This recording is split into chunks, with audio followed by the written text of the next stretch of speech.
बिस्मिल्लाह अर्रहमान अर्रहीम।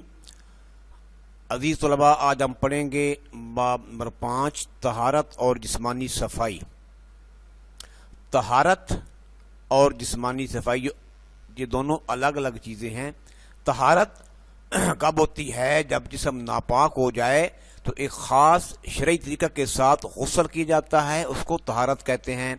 जिस्मानी सफाई, कोई जिस्म के ऊपर गंदी चीज़ लग गई या नहाना है, जो आम अमाना में लेते हैं गुस्ल करना, जिस्म को साफ करना, पानी को जिस्मानी सफाई कहते हैं। तो ये फ़र्क है। इस्लाम एक मुकम्मल ज़ाब्ता हयात और दीन फितरत है। अल्लाह ताला ने अपने इस दीन में तमाम इंसानों, ख़ास तौर पर मुसलमानों को तमाम छोटी और बड़ी बातों से कुरान और हदीस के ज़रिए आगाह कर दिया है और नबी करीम सल्लल्लाहु अलैहि वसल्लम को आखिरी नबी बनाकर आपने दीन को अमली तौर पर समझा दिया है ताकि हर चीज़ वाज़ेह हो जाए। चुनाचे तहारत और पाकीज़गी के बुनियादी उसूल बताकर सिर्फ एक आयत कुरानी और एक हदीस पर इत्तिफाक किया जाता है। इरशाद रब्बानी है, वसियाबक फताहिर वरुज़ फहजुर, अपने कपड़ों को पाक रख और नापाकी से दूर रह। नबी करीम सल्लल्लाहु अलैहि वसल्लम का फरमान है, अत्तहूर शत्रुल ईमान, तहारत और पाकीज़गी ईमान का हिस्सा है। तो इस्लाम जो हमारा मज़हब है अज़ीज़ तलबा, ये ज़िंदगी गुजारने का मुकम्मल एक दस्तूर देता है, एक कानून देता है और बिल्कुल ये दीन जो हमारा है इंसान की फितरत के आइन मुताबिक है। अल्लाह रब्बुल इज़्ज़त ने अपने इस दीन के अंदर तमाम इंसानों को, सिर्फ मुसलमानों को नहीं, तमाम इंसानों को, फिर ख़ास तौर पे तमाम मुसलमानों को छोटी बात से लेके बड़ी बात तक कुरान के ज़रिए और अहादीस के ज़रिए आगाह कर दिया है तहारत के हवाले से। फिर नबी पाक को आखिरी नबी बनाकर दीन को अमली तौर पर समझा दिया है। नबी पाक ने तमाम अल्लाह के जो अकामात हैं उनके ऊपर अमल करके दिखाया है ताकि हर चीज़ वाज़ेह हो जाए। अल्लाह फरमाते हैं तहारत के हवाले से, ये शॉर्ट क्वेश्चन भी आ सकता है कि इस आयत का तर्जमा लिखें, वसियाबक फताहिर वरुज़ फहजुर, अपने कपड़ों को पाक रख, नापाकी से दूर रह। फिर शॉर्ट क्वेश्चन आ सकता है तहारत के हवाले से, नबी पाक का फरमान लिखें, हदीस और उसका तर्जमा लिखें। इस तरह भी आ सकता है, हदीस भी अरबी में लिखनी नहीं आती हो, तर्जमा भी आता हो। अत्तहूर शत्रुल ईमान, तहारत और पाकीज़गी ईमान का हिस्सा है। तहारत के लुग़वी माना क्या है? तहारत के लुग़वी माना पाक होने के हैं। आज के दौर में सफाई का ख्याल तो रखा जाता है और शरीयत के उसूलों को अपनाए बगैर आम गुस्ल करने को तहारत के मफ़हूम में ले आते हैं। हालांकि तहारत का शरई मफ़हूम बिल्कुल मुख्तलिफ है और शरीयत के बताए उसूलों और इसकी शराइत के मुताबिक सफाई ना की जाए तो तहारत नहीं होगी और तहारत के ना होने की वजह से कोई इबादत कबूल ना होगी। जी, तहारत का लुग़वी माना क्या है? पाक होना। पाक होना, अगर जिस्म नापाक हो गया है, बाज़ सूरतें ऐसी होती हैं कि जिस्म नापाक हो जाता है तो उसके लिए ख़ास शरीयत का तरीका है। अगर उसके मुताबिक गुस्ल करेंगे तो जिस्म पाक हो जाएगा। अगर उन उसूलों को अपनाए बगैर आम गुस्ल इस तरह आप करते हैं, इस तरह गुस्ल करेंगे, जिस्म नापाक नहीं होगा। जब जिस्म नापाक नहीं होगा तो भी कोई भी इबादत कबूल ना होगी। फिर तहारत में दो चीज़ें शामिल हैं, नंबर एक वज़ू और दूसरी चीज़ है गुस्ल। नमाज से पहले वज़ू करना लाजमी है बशर्ते कि जिस्म और लिबास पाक हो। अगर जिस्म और लिबास पाक नहीं है तो वज़ू से पहले गुस्ल करना और लिबास को पाक करना भी लाजमी है। अब तहारत जो वज़ू में है, तहारत हासिल करनी, वज़ू के 4 फ़राइज़ हैं। नंबर 1 चेहरे को धोना, नंबर 2 कोहनियों समेत हाथों को धोना, नंबर 3 सर का मस्सा करना, नंबर 4 टखनों समेत पाँव धोना। ये 4 फ़राइज़ हैं वज़ू के अंदर, बाकी चीज़ें सुन्नत हैं या मुस्तहब हैं। फिर वज़ू का करने का तरीका क्या है? देखें, वज़ू का मसनून सुन्नत तरीका हस्ब ज़ैल है। नंबर 1 अच्छी तरह हाथों को धोना, नंबर 2 3 बार कुल्ली करना, नंबर 3 बार नाक में अच्छी तरह पानी डालना, नंबर 4 चेहरे को पेशानी के बालों से ठोड़ी के नीचे तक और एक कान की लौ से दूसरे कान की लौ तक अच्छी तरह धोना, नंबर 5 कोहनियों समेत बाजुओं को धोना, नंबर 6 सर का मस्सा करना, नंबर 7 टखनों समेत दोनों पाँव को धोना, नंबर 8 वुज़ू करते वक्त ये ख्याल करना کہ پہلے جسم کا دایاں حصہ پھر بایاں حصہ دھویا جائے۔ نمبر 9، جسم کے اعضاء کو 3 بار دھونا، یہ مسنون طریقہ ہے وضو کرنے کا۔ غسل کے معنی کیا ہیں؟ اردو زبان میں غسل کے معنی نہانے کے ہیں۔ اگر جسم پاک نہ ہو تو وضو سے پہلے غسل کرنا واجب ہے۔ جسم پاک نہیں ہے، ناپاک ہو گیا ہے، تو وضو سے پہلے اگر نماز پڑھنی ہے پہلے غسل کرنا واجب ہے۔ پہلے جسم پاک کرو، پھر وضو کرو، پھر نماز پڑھو۔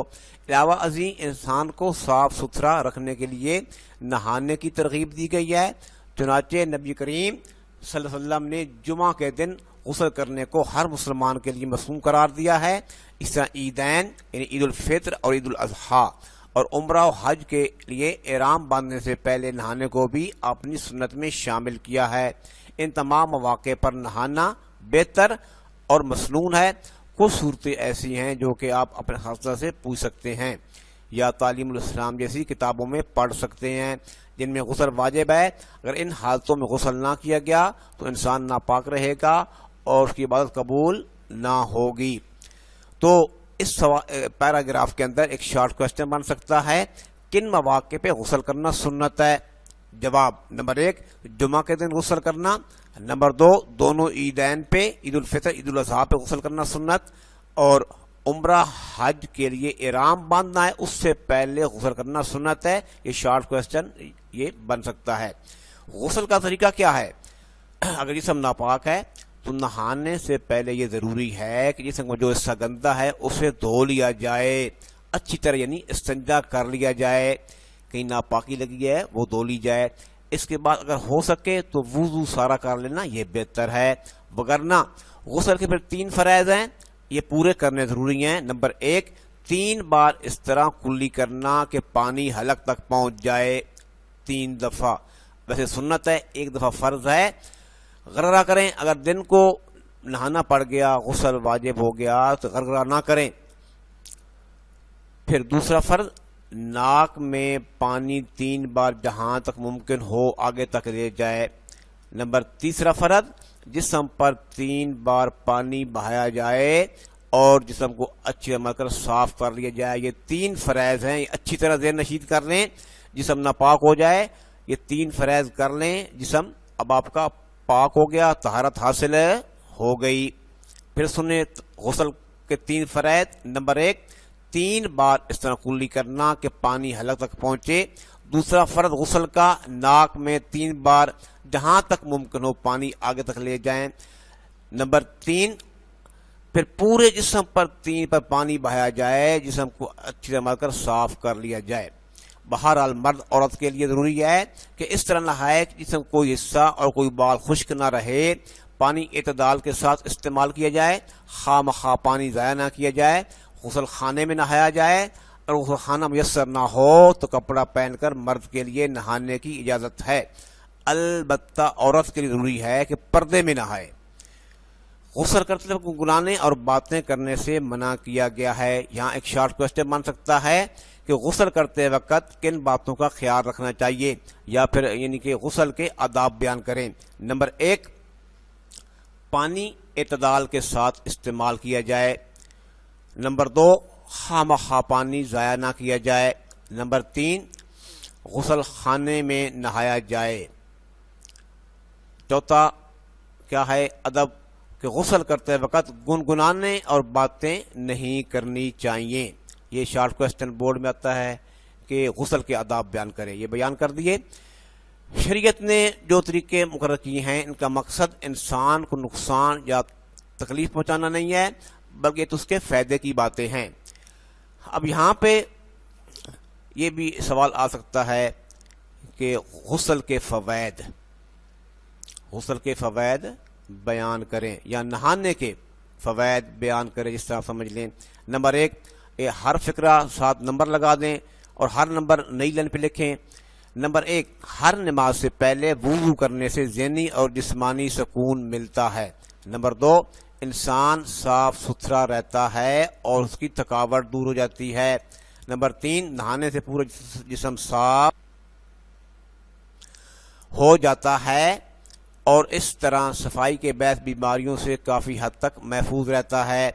نمبر 4 وضو کرنے اور نہانے سے ظاہری صفائی بھی حاصل ہوتی ہے اور روحانی بھی۔ نمبر 5 عبادت اور کام کرنے میں لطف آتا ہے، اس طرح عبادت بھی قبول ہوتی ہے۔ نمبر 6 کام کرنے کی صلاحیت بھی بڑھ جاتی ہے۔